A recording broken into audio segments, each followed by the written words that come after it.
Hi Kasibuana, sa previous video na in-upload ko, ang topic natin that time ay kung paano nga ba ayusin kapag ang error message ay invalid username or password.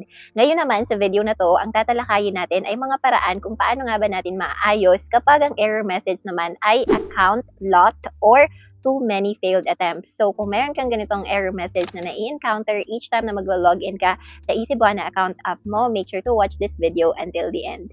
Let's begin.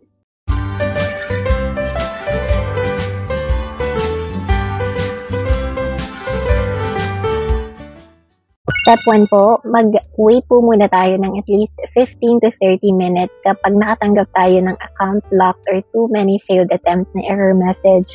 Usually kasi, napapagod din yung system, so kailangan natin bigyan ng time to recover. So 15 to 30 minutes. Pero kapag sinubukan mo tas hindi pa rin nag-work, balikan mo siya after 1 day. Step 2 po is gamitin ng forgot password o forgot username. Usually kasi kaya tayo hindi nakakapag-login kasi mali ang either yung password natin, yung username natin, or both. So meron namang instructions sa screen natin sa ating app. And sundan nyo lang yon. Usually, ilalagay mo lang yung phone number mo o kaya naman kung nakalagay na doon yung phone number mo, magsisend lang yan ng OTP, tapos ilalagay mo lang yung OTP, tapos pwede ka na mag-reset ng either password mo or ng username mo. And major tip for this is dapat meron kang note app na pwede mong paglagyan ng mga details mo or credentials mo para hindi mo siya nakakalimutan o kaya naman ay isulat mo ito sa notebook na hindi mo ma-misplace. Step 3, say for example, na-reset mo na yung username and password mo tapos hindi pa rin gumana dahil may error pa rin sa PIN, incorrect or invalid daw yung PIN, kailangan nating i-reset yan. And usually, magsisend ulit yan ng OTP, kailangan mong i-enter yung phone number mo and then follow the in-app instruction lang. Let me know if you need help with that. You can send me a direct message sa page ko if you need further help. Step number 4, kung hindi pa rin gumana lahat ng steps na nabanggit ko kanina, i-clear na natin yung ating app cache o kaya naman yung data at i-reinstall natin yung app.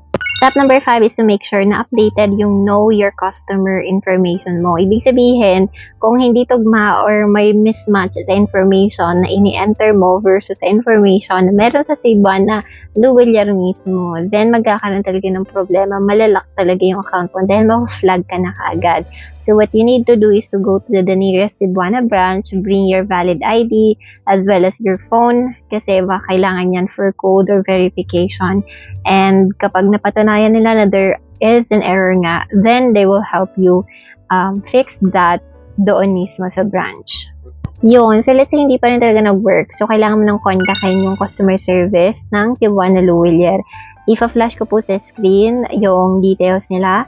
Pero yung mga details na yun, maaaring magbago po or mag-update as time goes by. So, make sure to double-check na lang din on your end. Here are their details po. Make sure to screenshot this. O kaya naman, i-record mo na lang or balikan mo na lang tong video na ito. I highly recommend na mag-email ka na lang sa kanila. Kaya siguro number 1 yung email address dyan dahil dito talaga sila sumasagot and dito nila na-fix usually yung mga common problems.